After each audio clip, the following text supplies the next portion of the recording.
Section 1. The Problem Child. February 17, 1943. Naval Air Station Quonset Point, Rhode Island.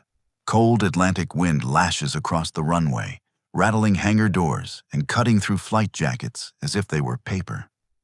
The sky is clear but unforgiving, the kind of winter clarity that exposes every mistake. Lieutenant Junior Grade Kenneth Walsh, U.S. Navy, throttles forward. The engine answers with a deep, angry roar. 2,000 horsepower from the Pratt & Whitney R2800 Double Wasp, vibrating through the airframe and into his bones. Ahead of him stretches the long, narrow nose of the FU Corsair. So long it completely blocks the runway from view once the tail lifts. Walsh hates that nose.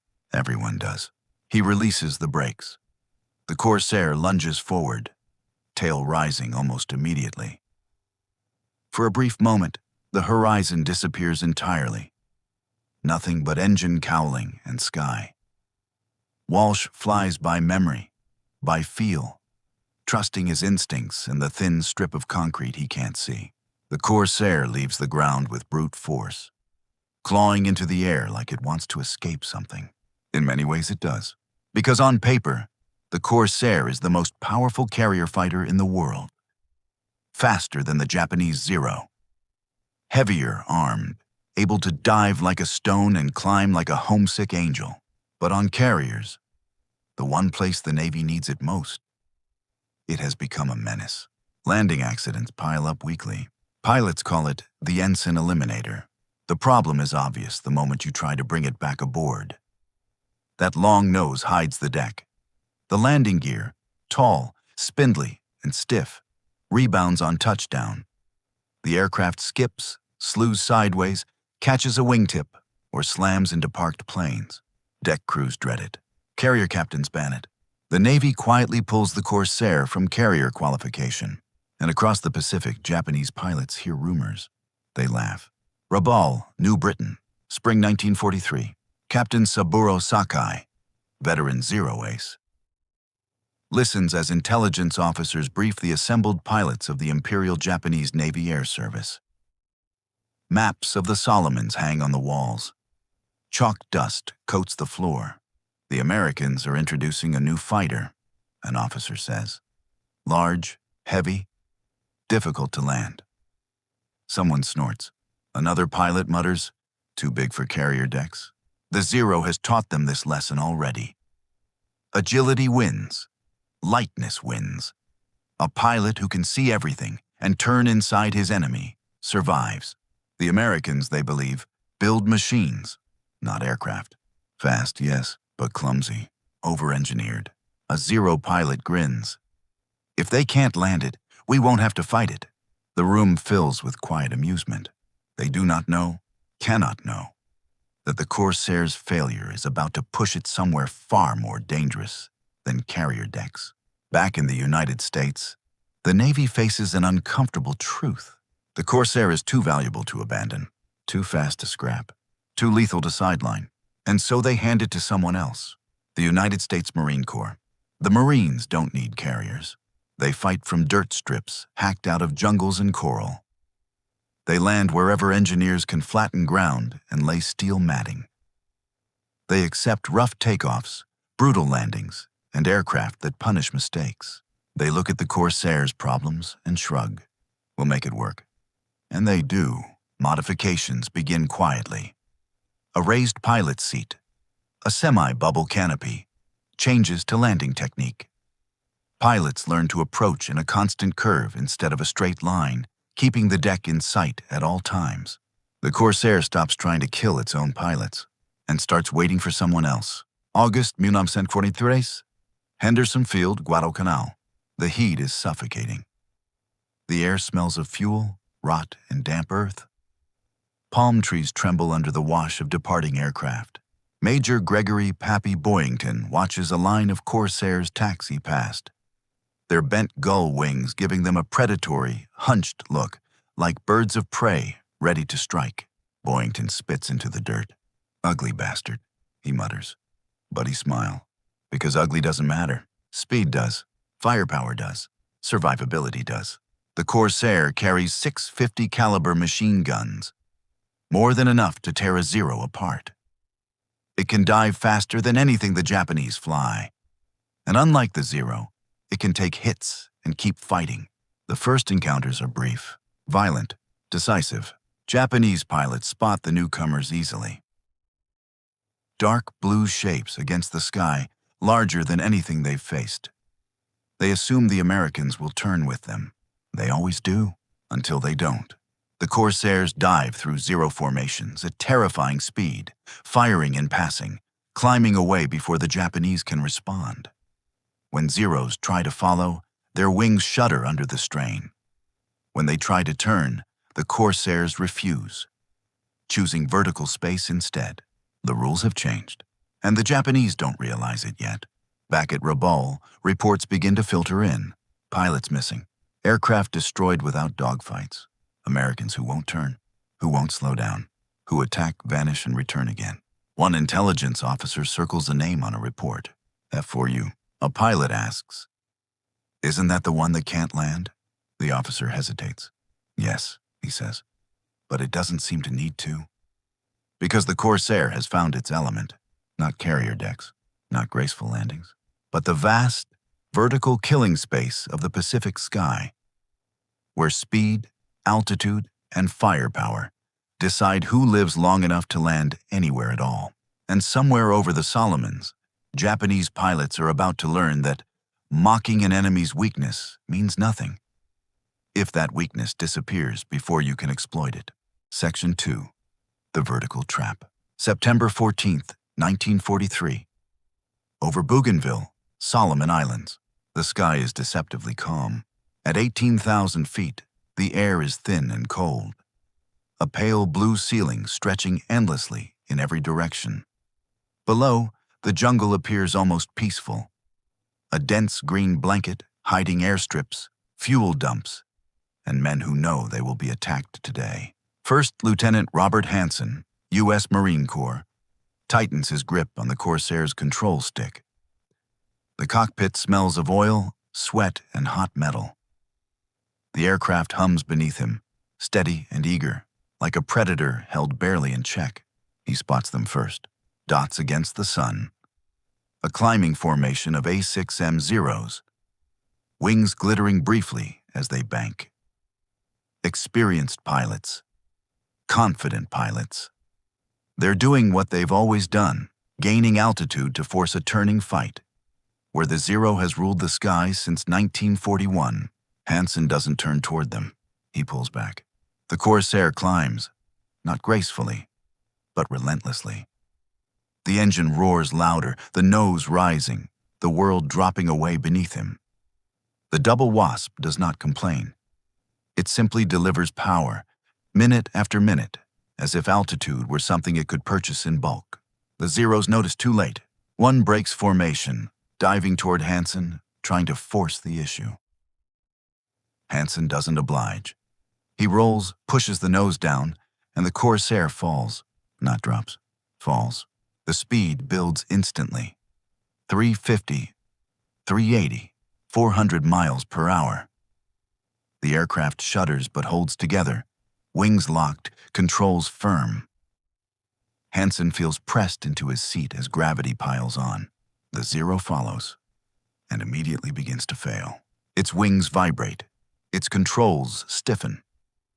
The pilot cannot fire accurately. He cannot pull out without risking structural failure. Hansen fires once, a short, controlled burst. 6 machine guns hammer in unison, the sound merging into a single tearing roar. Tracers reach out and stitch across the Zero's fuselage. Fuel ignites. The Japanese aircraft snaps into a spin, trailing smoke and flame as it falls out of the sky. Hansen doesn't watch it hit. He's already climbing again. Across the Solomons, the pattern repeats. Marine Corsair pilots refuse to dogfight. They refuse to play by the rules Japanese pilots perfected over China, over Pearl Harbor, over the early Pacific victories.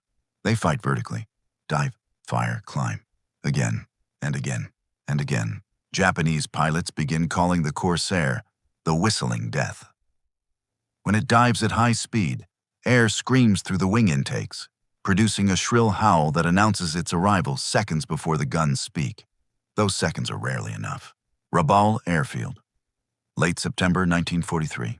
Lieutenant Commander Tetsuzo Iwamoto, one of Japan's most capable fighter leaders, stands beside a battered Zero fresh from combat. Ground crews patch bullet holes with hurried efficiency. They don't turn, a young pilot says, voice tight. They won't stay and fight. Iwamoto nods grimly. Then do not chase them. But if we don't, you die if you do. Iwamoto cuts in.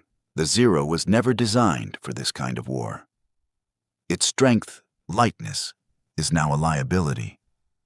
Every extra mile per hour strips away control. Every dive risks tearing the aircraft apart. And every hit is catastrophic. Meanwhile, the Corsair absorbs punishment. Rounds punch through wings and fuselage, yet pilots return with aircraft scarred but intact. Self-sealing fuel tanks hold. Armor plates save lives. Japanese mechanics notice something else. The Americans always seem to have more planes. Losses are replaced quickly. Damaged aircraft return to service in days, not weeks.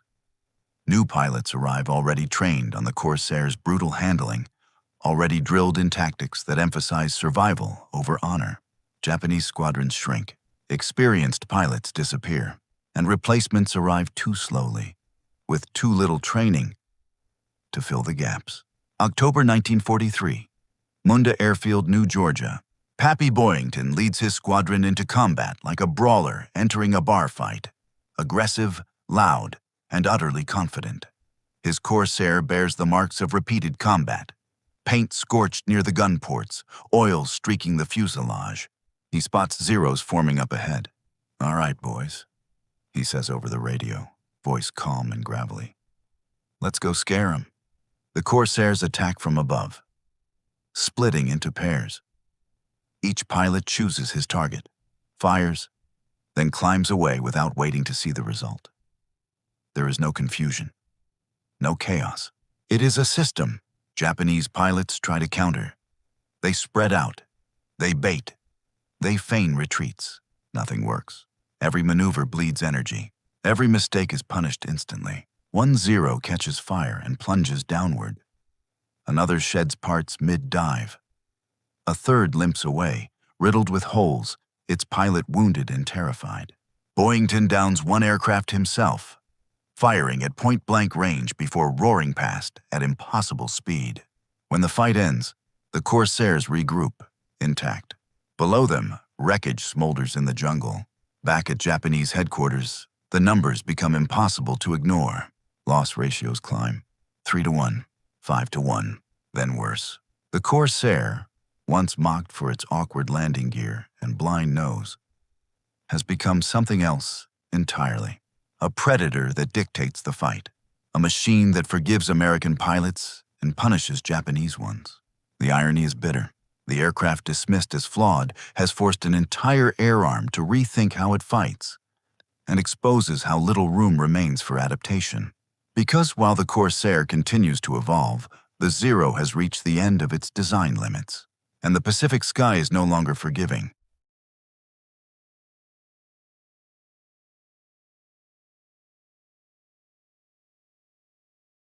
Section 3. The sky turns hostile. November 1st, 1943. Empress Augusta Bay, Bougainville. The sea flashes white as landing craft slam into the surf. Marines spill forward under fire, boots sinking into sand already churned into mud. Above them, the sky vibrates. Not with chaos, but with order. Corsairs arrive in pairs, then fours, then dozens. Captain Kenneth Walsh, Marine Fighting Squadron VMF 124, rolls his aircraft inverted and peers down through the canopy. Smoke columns rise from the beachhead. Japanese artillery flashes from the tree line. Tracer fire claws upward, desperate and inaccurate. Walsh keys his radio. Targets marked, going in. The Corsair dives, wind shrieks along the fuselage. The ground surges upward. At 2,000 feet, Walsh fires, machine guns ripping through gun pits, ammunition stacks erupting in violent flashes. He pulls up hard, the aircraft groaning but obedient, climbing away before ground fire can track him. Below, Marines advance with a confidence they didn't have a year earlier. The air cover is constant now. Predictable, reliable. Japanese pilots scramble from jungle airstrips hacked out of the earth. Their aircraft are lighter, faster in a turn. But the advantage feels theoretical now, something that only exists in training manuals. Up here, reality is different. Second Lieutenant Hiroshi Tanaka, Imperial Japanese Navy, spots Corsairs circling high above the landing zone. They don't dive immediately. They wait. They orbit like birds of prey.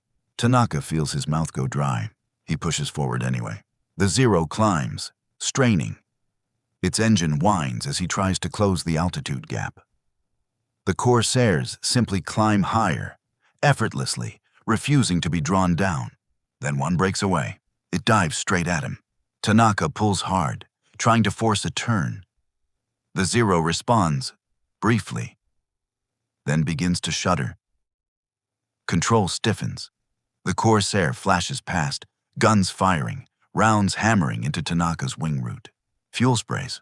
Fire follows. Tanaka bails out just before the aircraft explodes, his parachute snapping open above the burning jungle.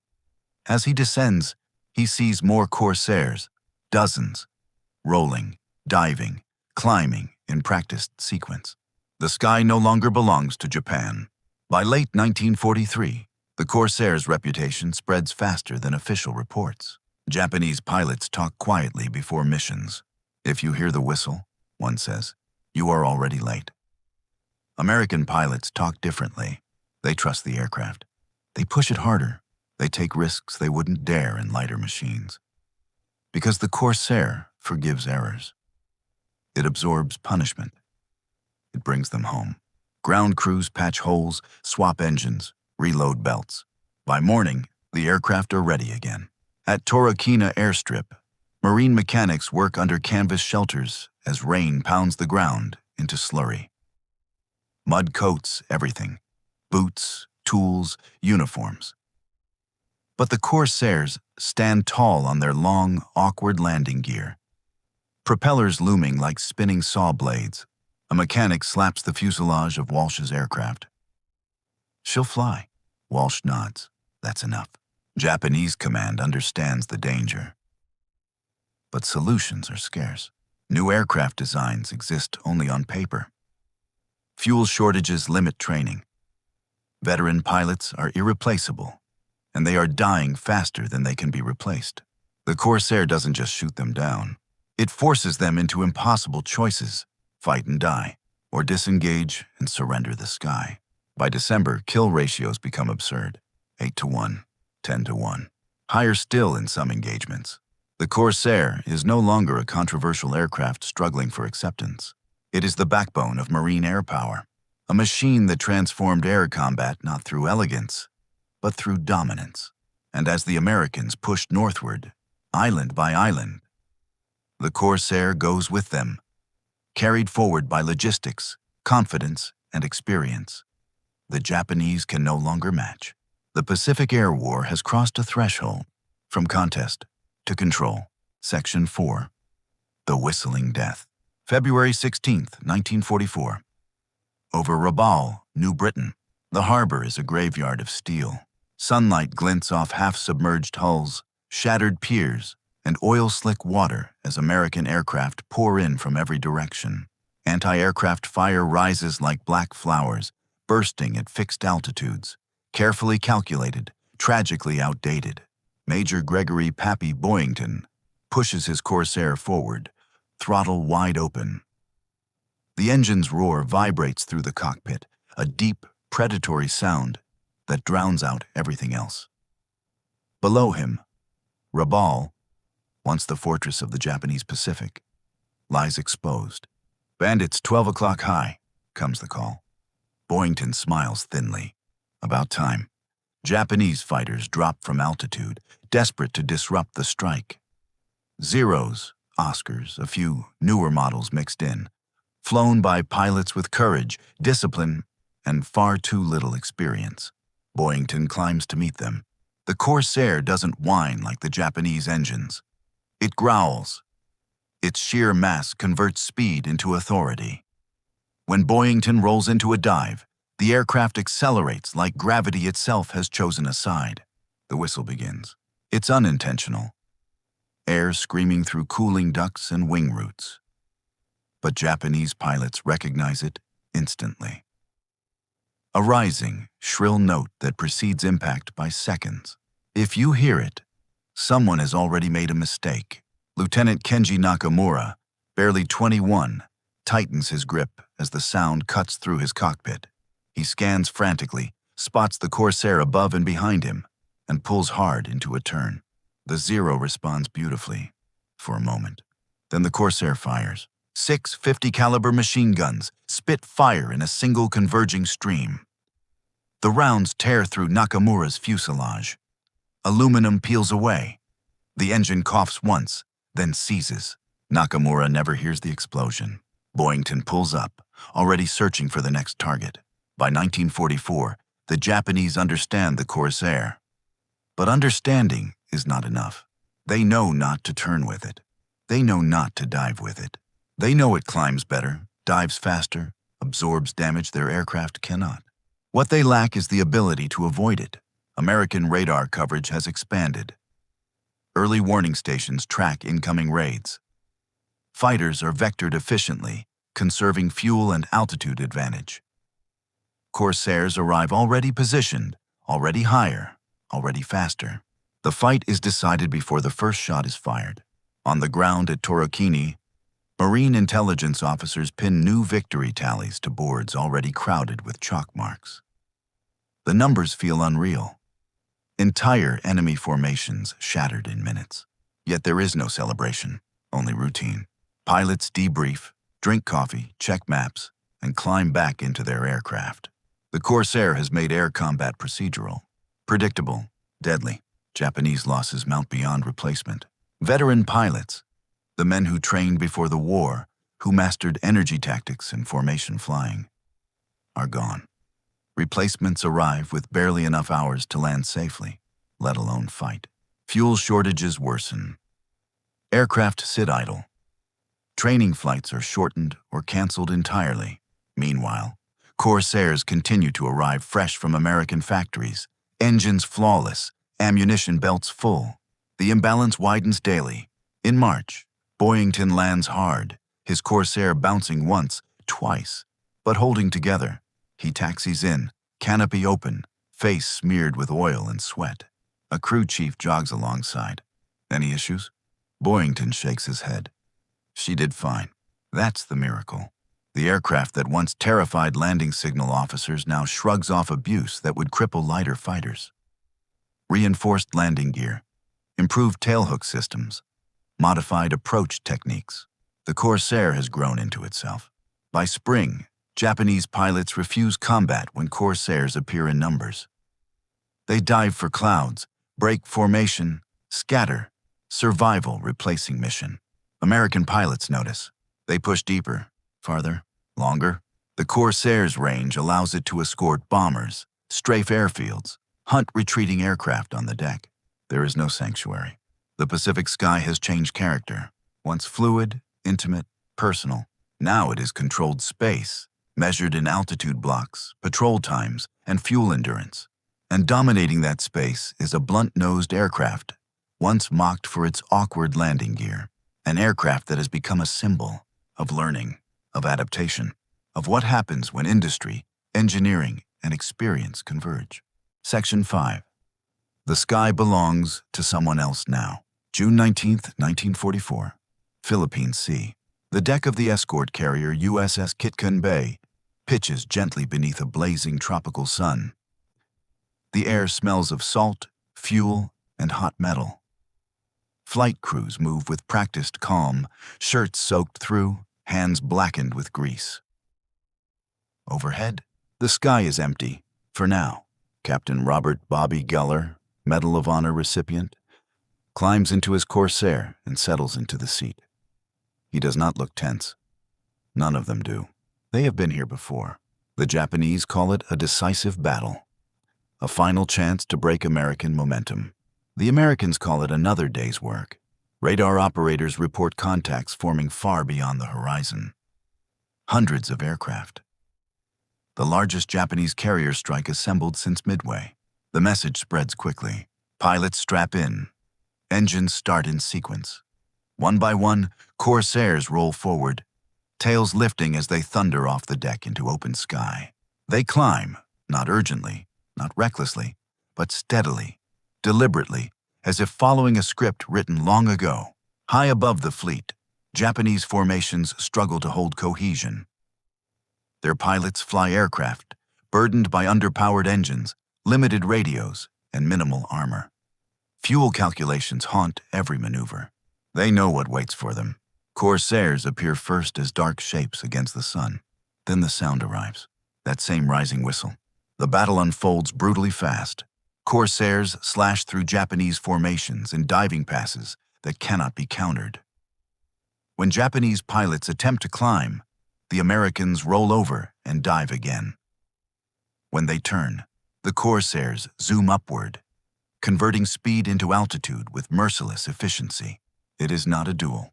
It is a demonstration. Lieutenant Saburo Hayashi, flying his first combat mission, tries to follow his leader into a climbing turn. His aircraft shudders. The engine protests. The Corsair behind him does not slow. Gunfire erupts. Hayashi feels the impact before he hears it. His aircraft spins out of control, trailing smoke. He bails out just before the sea rushes up to meet him. Above, the battle continues without pause. Below, American carriers remain untouched. Japanese bombs fall wide. Torpedoes miss. Coordination breaks down as surviving pilots scatter, radios filled with overlapping calls and sudden silences. By afternoon, the result is undeniable. The Japanese have lost hundreds of aircraft. The Americans have lost almost none. The battle will later be called the Great Marianas Turkey Shoot. But for the men in the air, there is no humor in it, only finality. In ready rooms that evening, Corsair pilots sit quietly, drinking coffee, staring at bulkheads stained with oil and smoke. No one boasts. No one celebrates. They understand something fundamental has shifted. The enemy is no longer capable of contesting the sky. Across the Pacific, Japanese command absorbs the reports with disbelief, then despair. Training pipelines are empty. Fuel reserves are vanishing. Aircraft production continues, but without pilots to fly them meaningfully. The Corsair has not merely destroyed aircraft, it has erased time. The time needed to recover, to adapt, to rebuild. And Japan no longer has time. By late 1944, Corsairs range freely over the Philippines, Formosa, and Okinawa. They strafe airfields, sink shipping, provide close air support to Marines advancing through mud and fire. They fly in weather that grounds lighter fighters. They return with holes in wings, cylinders shot through, control cables severed, and land anyway. Japanese pilots notice something chilling. The Corsair does not go away. Intercept attempts become sporadic. When contact occurs, it is brief and lethal. Japanese pilots avoid altitude, avoid daylight, avoid engagement whenever possible. Survival replaces doctrine. Back on American carriers, landing signal officers wave Corsairs aboard with confidence that would have seemed insane 2 years earlier. The aircraft bounces, settles, and stops. Deck crews swarm in.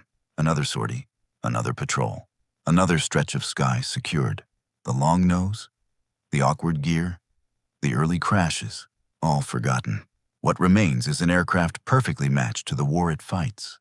Not elegant, not forgiving, but overwhelming. In a captured Japanese operations diary recovered on Saipan, an anonymous officer writes a final assessment. The enemy fighter descends with great speed and firepower. Once engaged, disengagement is nearly impossible. Morale among pilots suffers greatly. It is the understatement of a defeated air arm. The Corsair's kill ratio continues to climb, 11-1, then higher, Each number represents not just an aircraft, but an idea.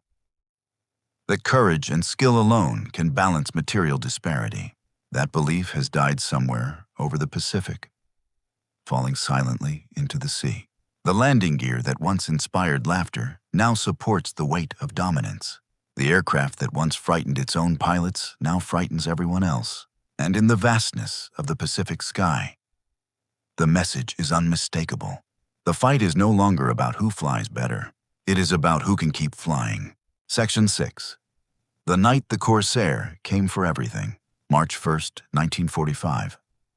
Okinawa approaches. Western Pacific. The sea below is black glass, broken only by moonlight and the pale wakes of ships moving in disciplined columns. Far above them, engines hum.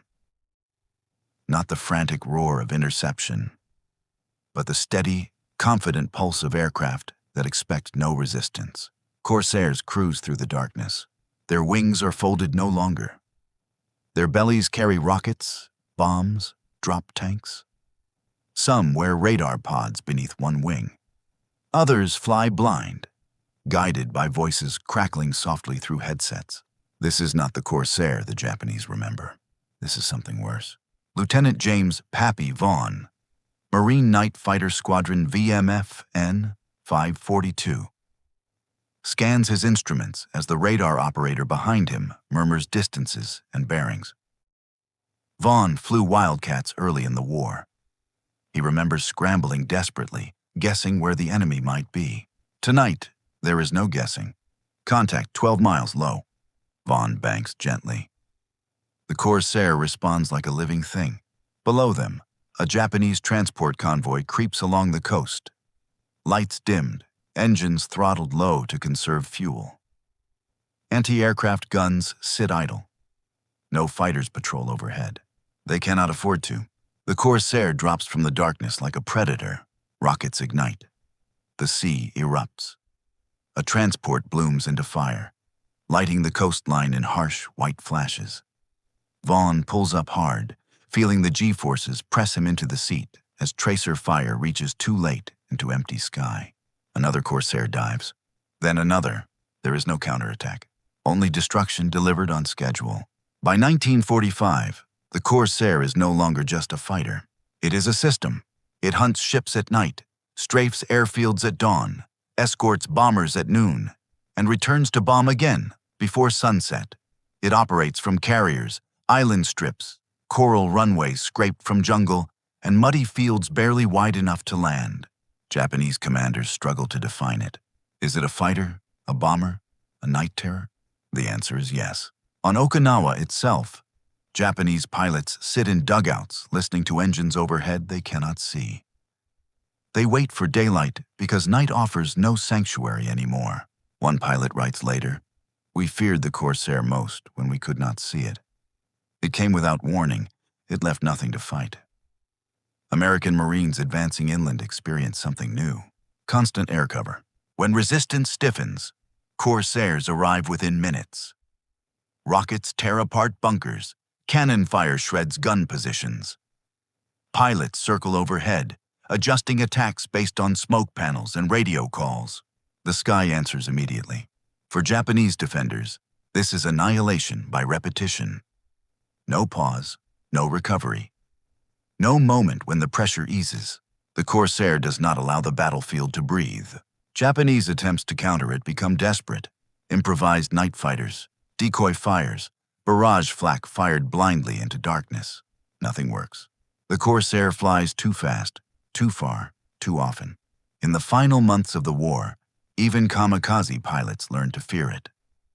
Corsairs patrol the approaches, intercepting attackers long before they reach the fleet. Their speed allows them to choose when to engage, when to brake, when to pursue. They are not racing against fuel. They are racing against opportunity. And opportunity is everywhere. Back in the United States, production lines never slow. New Corsairs roll out already improved. Stronger wings, better radios, reinforced gear. Pilots arrive in theater fully trained, fully equipped, fully briefed. There is no scrambling to adapt. Adaptation was built in. Japanese industry, by contrast, collapses inward. Factories lack power. Materials arrive late or not at all. Fuel allocations shrink to symbols. Pilots train on obsolete aircraft, then are sent into combat they cannot survive. They are not beaten in the air. They are beaten before they take off. When the war finally ends, Allied analysts tally the numbers. The Corsair's kill ratio stands staggering, among the highest of any fighter in history. But numbers alone miss the truth. The Corsair did not win because it was perfect. It won because it was allowed to mature, allowed to fail early, allowed to be fixed, allowed to be supported, allowed to keep flying. Japanese pilots once laughed at its landing gear. They mistook a flaw for a limit. They did not understand the difference between an aircraft that struggles alone and one carried by an entire industrial civilization. Years later, a former Japanese ace is asked what changed the air war in the Pacific. He does not mention radar, or carriers, or strategy. He says simply, "We could not replace what America lost, and America did not stop." The Corsair remains, even now, an artifact of that reality. An aircraft born awkward, refined under pressure, unleashed at scale. It did not just dominate the Pacific sky, it defined it. What the Japanese dismissed as ungainly became inevitable, and inevitability, once airborne, is impossible to shoot down.